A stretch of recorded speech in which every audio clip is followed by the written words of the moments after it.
Hi teacher friends, my name is Sharon Cardos and welcome back to my channel. On this channel we talk about all things teaching and education.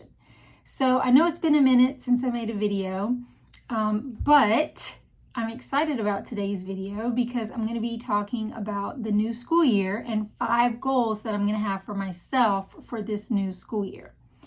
So I have finished 31 years of teaching. I'm about to start my 32nd year. And believe it or not, I'm still excited about teaching and I still enjoy it.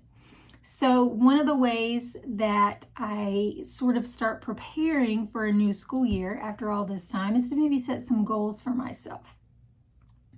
Maybe think about ways that I can improve my teaching or just the experience overall, not just for my students, but for myself. So I'm going to share with you today 5 goals that I'm going to make for this new school year, 24-25, and hopefully you'll find something here that can maybe inspire you as well. So my number 1 goal for this school year is going to be to learn my new math curriculum. So we have been using the same state-adopted textbooks for the last 10 years, and then this year my district has adopted a new curriculum, which I'm really excited about. So back in the spring, we were given like a half a day to train on the new curriculum. And if you have experienced a new curriculum where your district has bought one recently, you will know there is a lot of stuff available. We have teacher's editions, we have the student workbooks, we have online components, and just figuring it all out takes a while. So that's going to be my number 1 goal for this year. And not only that, but this year I'm also going to be teaching 2 grade levels. Normally I teach 7th, but this year I'm also going to be teaching 7th and 6th. I've taught 6th before, but it's been a couple of years. So I'm just going to go back. I'm going to be familiarizing myself with the 7th grade curriculum and the 6th grade curriculum. And I think this is going to be a positive experience for me so that when I get my 7th graders, I'll kind of know again what they already experienced in 6th grade.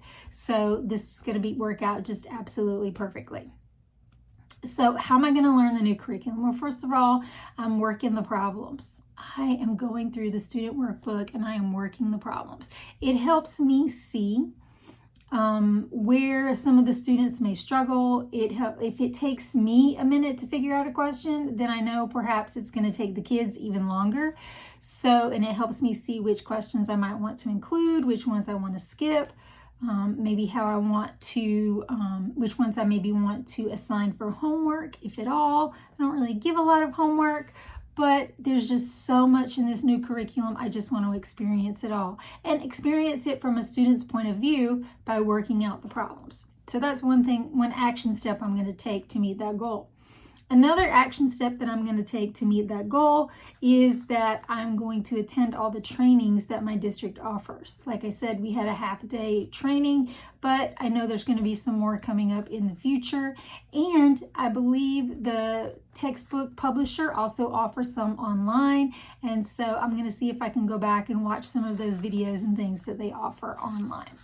So overall, should be a really good experience. It's going to be a lot of work though, but we're not scared of a little bit of work, right? And I also don't want to spend time reinventing the wheel. If there are things that have already been done for me within the slides and the presentations that are in the new curriculum, I don't want to spend a lot of time reinventing the wheel. So this will be a good opportunity for me to just learn what's already there. All right, so goal number 1 is to learn my new curriculum for the 6th grade and the 7th grade math. So goal number 2, I would like to increase my intentionally positive interactions with students and parents. Now, I started off with this really great last year, sending home positive postcards and all that sort of thing, but then it kind of fell by the wayside. I got distracted because classroom management, was just like feeling overwhelmed. So I'm going to try to be better about it this year, and I'm going to try to hold myself more accountable for this. So how am I going to do that? And by the way, this is not to say that I don't have a lot of positive interactions already with my students. I just want to be intentional keyword, intentional about those positive interactions. So my main thing that I'm going to do, my main action step, is that I would like to document each week 3 intentionally positive interactions. Now, obviously, I hope that I will have more than 3 positive interactions with students, but I'm talking about a positive postcard, a positive phone call, a positive note to a student, a positive comment that I go out of my way to make to a student. And I just want to try to document those every week. Is it going to take me a little bit of time? Yes, but at least I will know that I've done it and just not be sitting there going, did I say anything positive to my kids last week? Sometimes we spend so much time focused on the students whose behavior we need to change, instead of focusing on those students who are showing up every day doing exactly what they should be doing. So that's goal number 2, intentionally positive interactions with my students. Goal number 3 is I would like to have some more fun with my students. Now, I realize at school and not everything has to be fun, right? And sometimes we teachers, we get too sidetracked in what's fun and we get away from what's real as far as what they need to be learning in the lesson. But since the pandemic, our students have needed some social interaction, like reinforcement, some teaching, some learning. I'm sure that some of you have noticed this as well. And it's also going to help not only them build relationships with each other, but it's going to help me build relationships with them. And that's really important when it comes to classroom management and those types of things. So how am I going to do that? Having fun, right? You got to have a plan for having fun. Yes, absolutely. I want to have a plan for having fun. So these are my action steps. So first of all, when I'm looking at my lesson plans for the upcoming week, I want to look for places where I can build in, quote, fun activities. And what I think of as a fun activity, they may not think of as a fun activity. So I want to make sure that it's something that we both think of as a fun activity. And one of the ways that I would like to do that, as far as, getting them, they always think the activities that are more fun are the ones where they're communicating and they're talking and they can work with each other. And sometimes as a teacher, those moments are a little bit more stressful for me. And so maybe I don't do as many of them as the kids would like because, let's face it, groups stress me out. But I'm going to work my best magic to include those more often in my lesson plans. I'm going to be intentional about it. The second action step I'm going to take is I'm going to play more games with my students. Now, over the past couple of years, I've been doing this a little bit at a time, but I am going to include more games, card games, board games. When I sit down, and usually we wind up doing it at the end of the year, so I'm going to try to do it more throughout the year. When I sit down with students and we play a card game or a board game, we laugh so much, just because we're having fun and it's more on a personal level. So how do I get by with that as far as my administration? Well, first of all, I have a great administration and they encourage us to have those moments where we're having fun, okay? But it's also social emotional learning. Students are, they need interactions where they can learn how to work with one another. That, this is middle school. This is not like a job. It's not high school. It's middle school, and their brains are not fully developed yet. So it's really learning.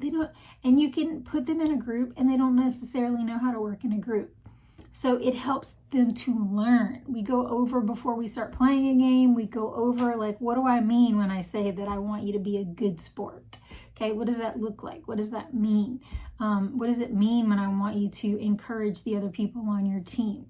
So just having those moments where you're teaching them how to be good humans, because sometimes they're not seeing that outside of school. So sometimes they need to see it in school.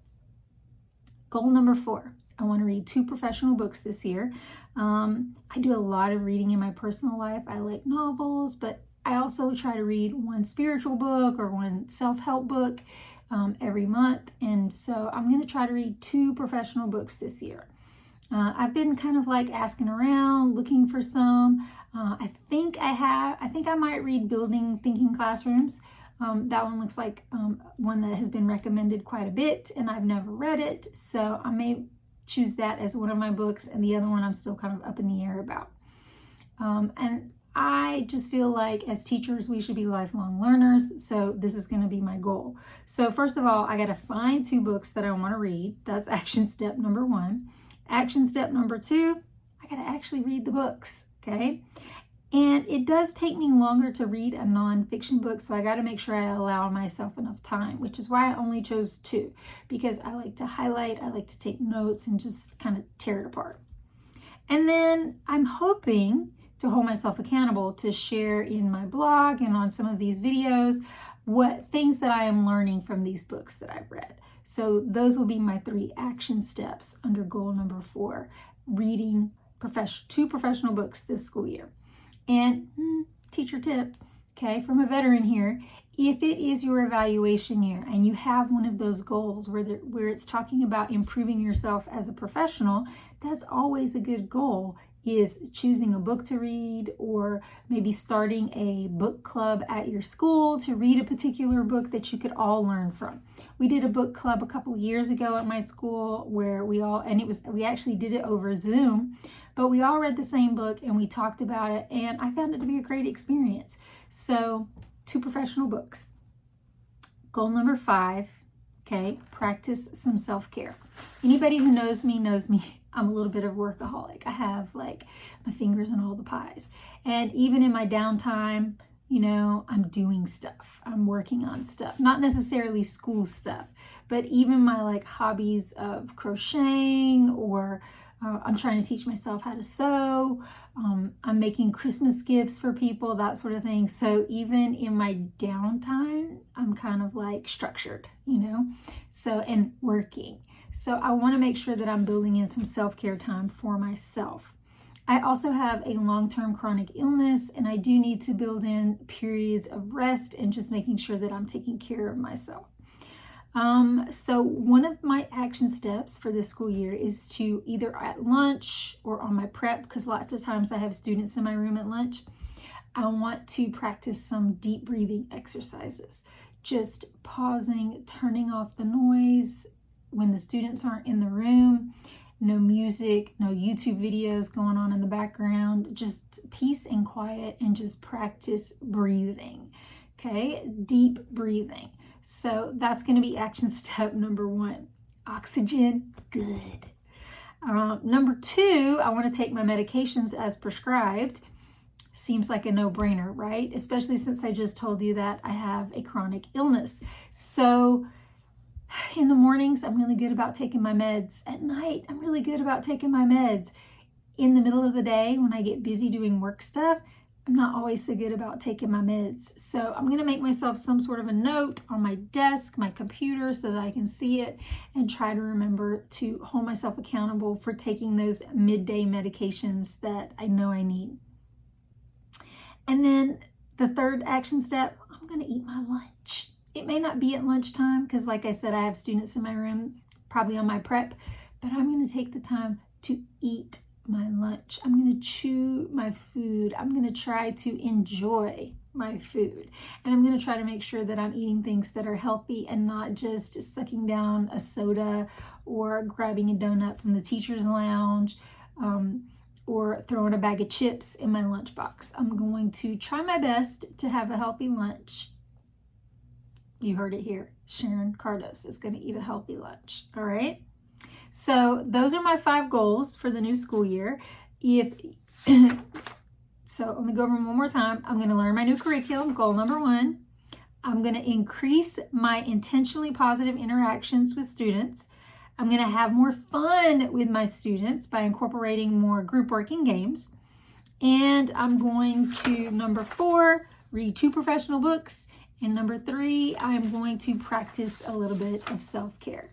So I hope that inspires you a little bit to think about what your goals are going to be for the new school year. And if you come up with some goals, if you drop them in the comments, I'd love to hear what yours are. And if you enjoyed this video, please hit like, give it a thumbs up, and hit subscribe. And I'll see you in the next one.